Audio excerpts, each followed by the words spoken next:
오늘 사도신경 내용 가운데 우리가 살펴볼 내용은 몸이 다시 사는 것과 라는 그런 신앙 고백입니다. 몸이 다시 사는 것, 즉 부활의 교리를 이야기하죠. 오늘은 그 부활의 교리 또 더하여서 성경이 말하는 그 죽음과 부활에 대해서 한번 살펴보도록 하겠습니다. 죽음이라는 주제 사실 그닥 달갑지가 않습니다. 우리나라 사람들은 이 숫자 중에서 4를 1, 2, 3, 4를 싫어합니다. 왜 그렇습니까? 이게 죽을 사자와 발음이 같기 때문입니다. 그래서 병원에는 4층이 없습니다. 그죠? 1, 2, 3 다음에 5층으로 바로 건너가거나 아니면 1, 2, 3 다음에 알파벳 F 이렇게 되어 있는 엘리베이터 보셨죠? 사자를 죽을 사자라고 해서 별로 좋아하지 않아요. 여러분, 우리나라가 제 우주에 인공위성 로켓을 쏘는 나라입니다. 과학기술이 그렇게 발전된 나라입니다. 그 무궁화 1호 로켓을 쏘고 2호 쏘고 3호 쏘고 다 몇 호 쏴야 돼요? 4호 쏴야 되는데 4호는 없습니다. 무궁화 4호는 없고 무궁화 3호 다음에 무궁화 5호를 쏩니다. 왜 그랬을까요? 사자가 죽을 사자하고 발음이 같다고 해서 사자를 싫어해요. 기피하는 거예요. 여러분, 아니 우리가 우주에 로켓을 쏘는 시대에 살아가고 있으면서 그죠? 무슨 숫자 4가 무슨 홍길동도 아니고 말이죠. 왜 숫자 4를 4라고 부르지 못하고, 그죠? 아버지를 아버지라 부르지 못하고, 형을 형이라 부르지 못하는 홍길동처럼 무슨 숫자 4를 4라고 부르지 못하고, 그냥 그렇게 건너뛰는 이런 어처구니 없는 이런 시대를 우리가 살고 있죠. 왜 그렇습니까? 그만큼 이 죽음이라는 것 피하고 싶고, 죽음에 대한 생각조차도 피하고 싶어서 4층, 죽을 4 이런 거 쓰기 싫어하는 거예요. 여러분, 그렇다고 우리 인생이 죽음을 피해갈 수 있습니까? 아니죠. 죽음은 매우 강력합니다. 남녀노소, 나이를 떠나서, 빈부를 떠나서, 귀천을 떠나서 모든 사람은 반드시 죽습니다. 진시 황제도 불로장생 약초를 구해와라. 결국 그 불로장생 약초 구하지 못하고 먹어보지 못하고 죽었습니다. 히브리서 3장에는 사람이 한 번 죽는 것은 정하신 것이다 라고 합니다. 정해져 있다라는 거예요. 그래서 여러분, 갓 태어난 아기도 죽음을 향해 달려가고 있는 그 시작을 이제 한 겁니다. 어떤 사람이 그 아기 얼마나 귀엽습니까? 그 귀여운 아기를 보면서 이런 말을 했어요. 이 아기가 이쁜 이유는 나보다 죽음에서 멀리 떨어져 있기 때문이다. 그 아기가 이쁜 이유는 죽음에서 나보다 멀리 떨어져 있기 때문에 저 아기가 이쁘다. 이제 그렇게 이야기를 해요. 맞는 말이죠. 맞는 말이에요. 여러분, 우리가 죽음을 참 두려워하는 이유는 이 바람과도 같기 때문입니다. 바람이 언제 부는지 알 수 있습니까? 몰라요. 그냥 어느 날 아우 시원하다. 아이고 바람이 불었네. 그제서야 깨닫게 되잖아요. 죽음도 그렇다라는 거죠. 언제 찾아올지 예측이 안 되기 때문에 어느 날 불어오는 바람을 확 맞듯이 그냥 그렇게 죽음을 맞이하게 되는 것입니다. 그러니 이 죽음은 인간들이 경험하는 많은 일들 가운데 가장 인간을 허무하게 만드는 것입니다. 안 그렇습니까? 인간이 가지고 있으면 참 자랑스러운 것이 여러 가지가 있습니다. 뭐 재물, 명예, 권력, 업적, 이런 거 자랑스러운 것이죠. 근데 그렇게 자랑스러운 것도 하루아침에 아무것도 아닌 것으로 그렇게 만들어버리는 것이 이 죽음이기 때문에 죽음은 참 강력하고 인간이 경험하는 일들 가운데 가장 허무한 것입니다. 그래서 인간은 늘 죽음을 염려하고 불안해합니다. 염려할 수밖에 없습니다. 요즘 우리 집 큰애가 늘 이렇게 생각하고 염려하는 것이 있습니다. 그게 뭔가 하면 바로 군대입니다. 군대. 그 나이 때 남자아이는 이제 군대를 가야 하지 않습니까? 그러니까 늘 군대 가는 것을 머릿속에 이렇게 생각을 하고 뭔가 이렇게 일을 이렇게 하는 것 같아요. 머릿속에 군대를 가야 되기 때문에 이렇게 그러니까 머릿속에 늘 군대를 가야 된다 그 생각이 있고 또 염려도 많이 하는 것 같아요. 그래서 주변에 군대에 다녀온 선배나 형들에게 뭐 자주 물어보죠. 최근에 누군가 군대를 경험한 사람이 이제 군대에 가서 어떻게 해야 하는지를 알려주면 참 도움이 됩니다. 그러나 죽음은 그렇게 알려줄 사람이 없습니다. 안 그래요? 군대가 염려되면 군대를 경험한 사람에게 물어보고 내가 뭔가 대비를 할 수 있는데 죽음을 경험한 사람이 없기 때문에 우리에게 알려줄 사람이 없어요. 그래서 더 불안합니다. 야, 죽음 이후에는 이렇더라, 저렇더라. 그렇게 우리에게 알려줄 수 있는 사람이 없잖아요. 우리 주변에. 그런 사람이 있어요? 없어요. 이 세상 어느 누구를 통해서라도 죽음 이후에 어떻게 되는지, 어떻게 해야 하는지 들을 수 없습니다. 그래서 이 죽음은 우리 인간들에게 제일 큰 염려요, 제일 큰 이 불안의 뿌리입니다. 뭐 어떻게 조언을 들을 수조차 없기 때문이죠. 그러나 여러분, 아무도 죽음 이후에 대해 설명해 주지 않는데 성경이 우리에게 죽음 이후에 대해서 알려줍니다. 그래서 여러분, 기독교만이 죽음 이후에 어떤 대안이 있고 죽음 이후에 어떤 희망이 있는지를 우리에게 알게 해줍니다. 사람이 기독교를, 성경을, 하나님을 바로 알지 못하면 이런 죽음의 문제를 극복할 수가 없습니다. 죽음의 문제를 극복하지 못하면 인생을 잘못된 태도를 가지고 살아갈 수밖에 없어요. 죽음에 대한 잘못된 삶의 태도가 두 가지가 있습니다. 첫 번째는 뭔가 하면 쾌락주의라는 것입니다. 쾌락주의.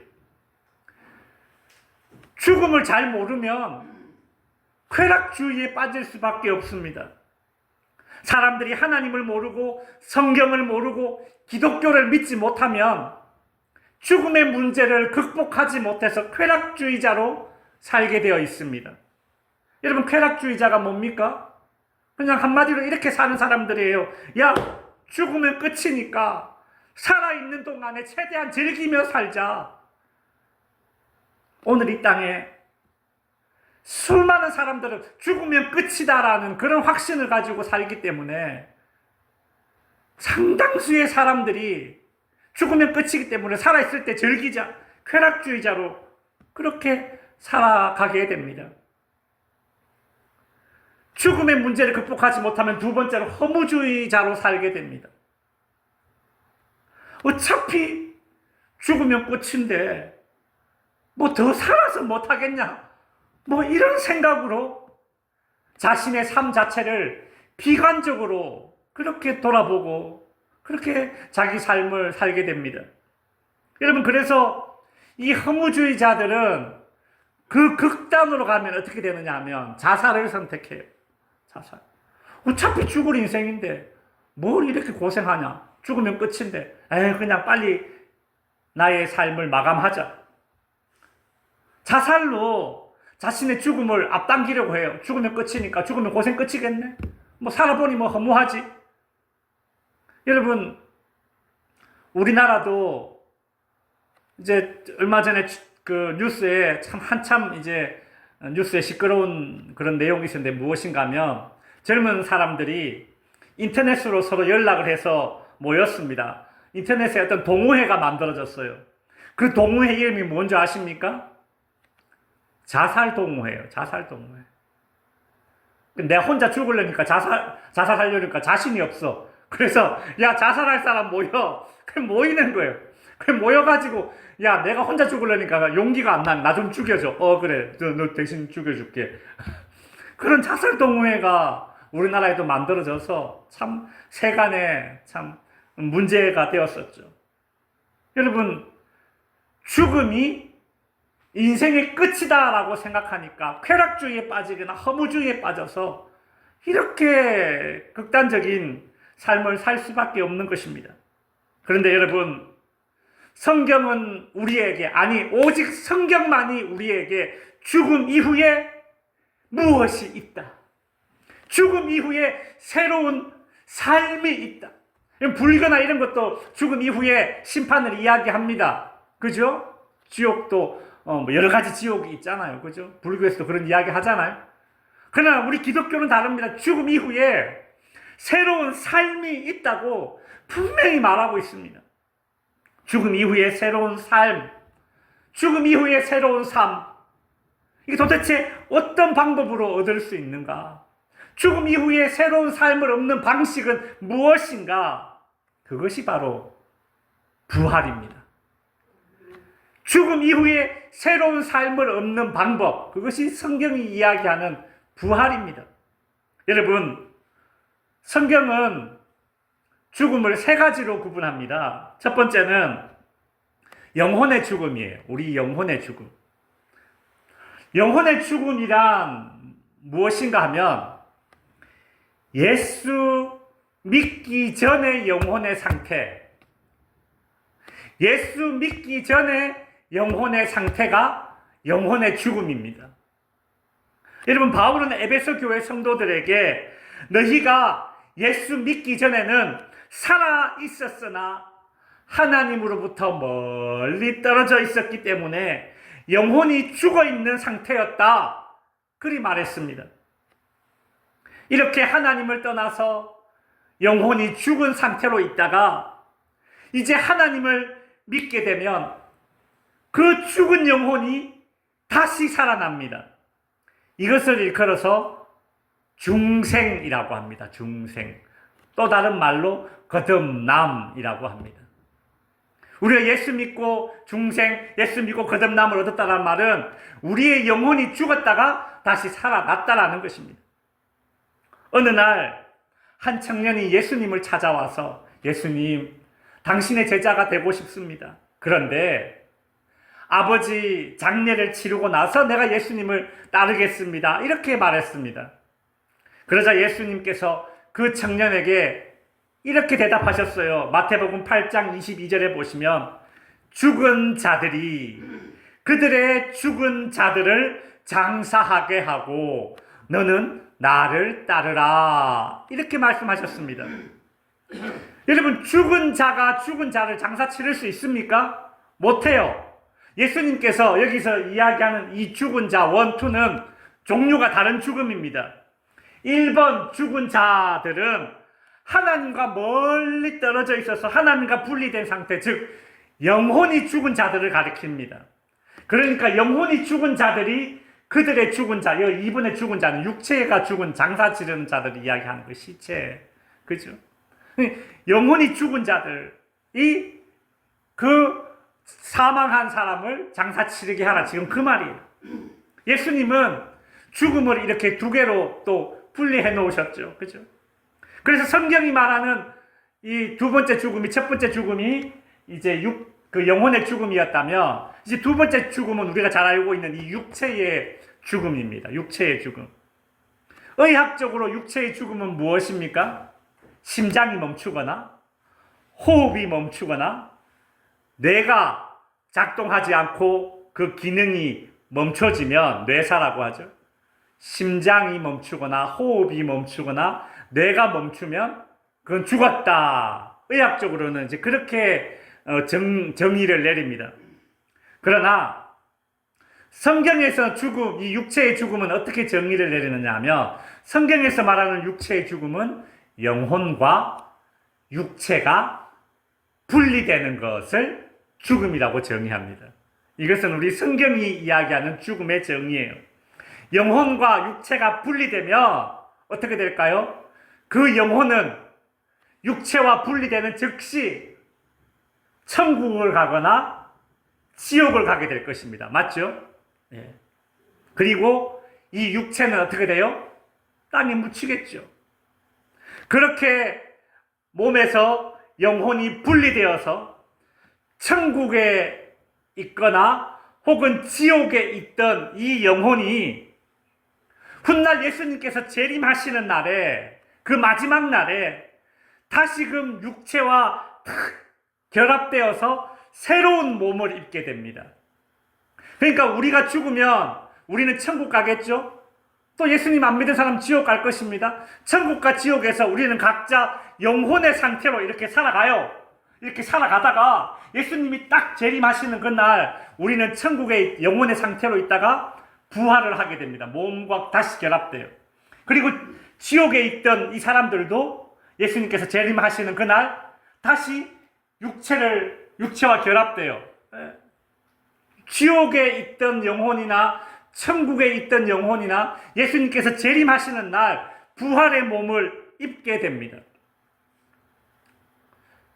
성경이 말하는 세 번째 죽음은 바로 영원한 죽음입니다. 영원한 죽음. 예수님께서 재림하시면 예수님을 믿어서 천국에 있던 영혼, 예수님을 믿지 않아서 지옥에 있던 영혼이 어떻게 된다 그랬어요? 전부 다 부활의 몸을 입게 된다고 말씀드렸죠? 그래서 요한복음 5장 29절에 보면 이렇게 되어 있습니다. 선한 일을 행한 자는 무슨 부활로? 생명의 부활로. 악한 일을 행한 자는 어떤 부활로? 심판의 부활로 나오리라. 우리 주님께서 하신 말씀입니다. 여기서 선한 일은 세상에서 남 도와주고 착한 일, 이런 선한 일을 이야기하는 게 아닙니다. 여기서 이야기하는 이 악한 일은 도둑질하고 이런 걸 이야기하는 게 아니에요. 여기서 이야기하는 선한 일은 예수님을 믿는 일을 가리킵니다. 예수님을 믿는 일을 행한 자는, 즉 예수 믿은 사람은 예수님이 재림하시는 그날 어떻게 돼요? 부활하는데 그 부활은 어떤 부활이에요? 생명의 부활이다. 근데 예수님을 믿지 않은 그런 악한 일을 행한 자는 부활하는데 지옥에서 다시 부활하게 될 것인데 그 부활이 어떤 부활이에요? 심판의 부활이다. 그렇게 우리 주님이 말씀하고 있습니다. 그런데 예수님을 믿지 않던 그런 사람도 굳이 영혼의 상태로 지옥에 있다가 왜 부활해서, 그죠? 부활해서, 굳이 부활시켜서, 그죠? 그렇게 심판을 받게 될까? 그죠? 또 천국에 있던 우리도 영혼의 상태로 계속 있다가 왜 굳이 부활의 몸을 입어서 다시 또 어떤 새하늘과 새 땅에 들어가게 될까? 이런 궁금증이 있어요. 근데 요한계시록 20장 13절에 보면, 14절에 보면 이런 말씀이 나옵니다. 왜 예수 믿지 않는 사람도 부활하게 되는가? 그죠? 20장 13절에 보면 바다가, 여기서 바다라는 것은 지옥을 이야기합니다. 성경은 지옥을 여러 가지 단어로 음부, 바다, 그죠? 이렇게 지옥, 하여튼 이런 무저갱, 이런 단어를 썼습니다. 바다가 그 가운데서 죽은 자들을 내어줍니다. 또 사망과 음부도 그 가운데서 죽은 자들을 내주매 각 사람이 자기의 행위대로 심판을 받고, 14절, 사망과 음부도 어디에 던져져요? 불못에 던져지니 이것이 둘째 사망 곧 불못이라. 이렇게 되어져 있습니다. 그러니까 살아있을 때 예수 믿지 않은 사람들이 부활하는 이유는 영벌을 받기 위해서, 여기서 요한계시록에서 이야기하는 이 불못에 던져지기 위해서 몸의 부활을 입는 겁니다. 반대로 예수님을 믿은 사람은 부활의 몸을 입고 새하늘과 새 땅에 들어갑니다. 여러분, 이것이 기독교가 이야기하는 부활의 교리입니다. 우리는 사도신경을 외울 때마다 몸이 다시 사는 것을 믿습니다 라고 그렇게 고백하고 믿는 것이죠. 여러분, 우리의 몸은, 지금 우리가 가지고 있는 이 몸은 이 세상을 살아가기에 적합한 몸입니다. 영원한 세상, 새하늘과 새 땅에서 살아가기에는 이 몸은 적합하지 않아요. 그래서 우리는 부활의 몸을 입습니다. 마찬가지로 불못에 던져지는 그 사람들도 마찬가지예요. 그들이 왜 부활의 몸을 입는가? 영원한 벌에 처해지기 위해서, 거기에 적합한 몸을 갖추기 위해서 부활의 몸을 입는다고 생각하면 참 끔찍하죠. 그죠? 같은 부활인데 어쩜 이렇게 대비되는 그런 부활입니까? 여러분, 훗날 우리가 예수님이 재림하시는 날에 입게 될 이 부활의 몸은 이런 특징이 있습니다. 크게 세 가지인데, 우리 부활의 몸은 첫 번째, 더 이상 썩지 않을 몸입니다. 썩지 않을 몸이에요. 여러분, 아무리 의술이 발달해도 병은 고칠 수는 있겠지만 우리의 몸이 죽지 않게 할 수는 없습니다. 그러나 부활의 몸은 더 이상 죽지 않고 썩지 않을 몸입니다. 죽음이 지배하지 못할 몸이 바로 우리 부활의 몸입니다. 두 번째, 우리 부활의 몸은 강한 몸입니다. 강한 몸. 지금 우리의 몸은 어떻습니까? 약합니다. 질그릇처럼 깨지기 쉽습니다. 먹지 못하면 배고프고, 자지 못하면 피곤하고, 입지 못하면 추울 수밖에 없는 그런 몸입니다. 조금 일해도 피곤합니다. 나이가 먹을수록 걸어 다니는 병원입니다. 그래서 하는 말이, 나는 몸은 20대인데, 마음은 20대인데, 그죠? 마음은 30대인데, 근데 몸이 안 받쳐주네. 그런 이야기를 할 수밖에 없는 것이 지금 우리의 몸이에요. 그러나 부활의 몸은 그렇지 않습니다. 부활의 몸은 강합니다. 무엇보다도 우리가 훗날 입게 될 이 부활의 몸, 세 번째로 영광스러운 몸입니다. 여러분, 부활의 몸은 영광스러운 몸입니다. 이 영광스러운 몸이 도대체 무슨 몸이냐? 무슨 몸이냐? 현재 우리가 가지고 있는 이 몸은 죄를 안 짓고 싶어도 지을 수밖에 없는 몸입니다. 안 그렇습니까? 우리의 몸은 그런 몸이에요. 그러나 우리가 부활의 몸을 입게 된다면 죄를 지을래야 지을 수 없는 몸이 됩니다. 얼마나 좋습니까? 우리가 부활의 몸을 입게 되었을 때에 죄를 지을래야 지을 수 없는 몸, 그 몸을 영광스러운 몸이라고 하죠. 여러분, 우리가 부활의 몸을 입었을 때에, 그 영광스러운 몸을 입게 되었을 때에 우리가 그토록 사랑하는 우리 주님을 더 많이 닮아가게 되는 것이죠. 이제 말씀을 마칩니다. 성도 여러분, 예수님은 우리가 부활의 몸을 입을 수 있도록 해주시려고 우리 대신 죽으셨습니다. 그리고 우리가 부활의 몸을 입도록 해주시기 위해서 우리 위해 다시 살아나셨습니다. 초대교회 당시에는 이 로마 철학의 영향을 받아서 영혼은 불멸한데 육체가 다시 부활한다라는 사실을 믿지 못했습니다. 그래서 초대교회 제자들은 사도신경을 통해서 몸이 다시 사는 것을 믿습니다 라고 가르치면서 이 예수님이 가르쳐준 부활의 교리를 교회 성도들에게 믿고 고백하도록 그렇게 가르쳤던 것입니다.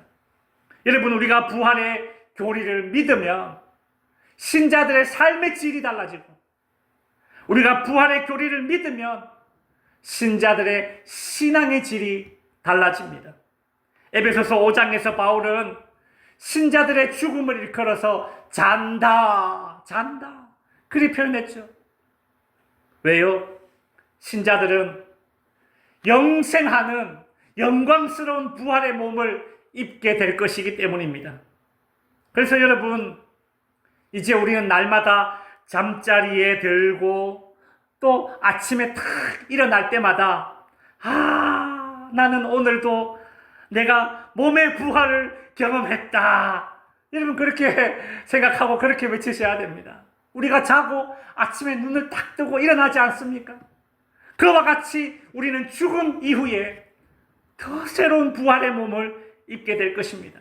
훗날 우리 주님의 재림의 날에 입게 될 이 부활의 몸을 기대하고 소망하면서 아침에 자고 깨어났을 때마다 나는 부활의 몸을 입겠구나, 그렇게 외치면서 부활의 몸을 입는 것을 미리미리 실습하면서 하나님 앞에 감사하며 살아가는 저와 여러분이 될 수 있기를 바랍니다. 기도하겠습니다.